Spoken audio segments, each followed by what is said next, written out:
এইভাবে ক্রমান্বয়ে যারা আসতে থাকে খুতবা শুরু হওয়ার আগ পর্যন্ত ফেরেশতারা আপনার আমার নামটা লিখতে থাকে। যারা আসে তাদের নাম লিখতে থাকে। যখন খুতবা শুরু হয়, ইমাম সাহেব যখন খুতবা শুরু করে, তখন এই ফেরেশতারা খাতাটা বন্ধ কইরা তখন ইমাম সাহেবের খুতবা শুনতে শুরু করে। বলেন না সুবহানাল্লাহ। আপনি আগে আসছেন, আগে আসতে পারলে আপনার নামটা ফেরেশতাদের খাতায় লেখা থাকবে।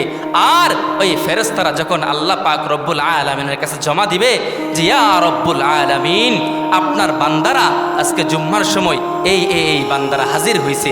আল্লাহ পাক রব্বুল আলামিন বলে, ফেরেশতারা তোমরা সাক্ষী রাখো, আমার এই বান্দাদেরকে আমি মাফ করে দিলাম, আমার এই বান্দাদেরকে আমি মাফ করে দিলাম।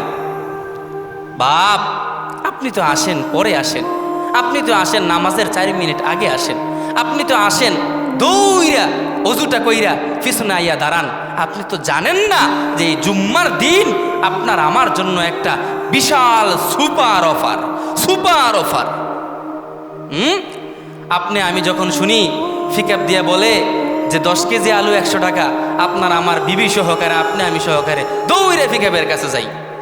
অফার না, বিশাল সুযোগ না? তো আল্লাহ রসুলের মাধ্যমে এই সুযোগ আপনাকে আমাকে প্রত্যেক জুম্মাতে দিয়ে রাখছেন। কিন্তু কই আমি তো সেই সুযোগ গ্রহণ করিও না, করার চেষ্টাও করি না।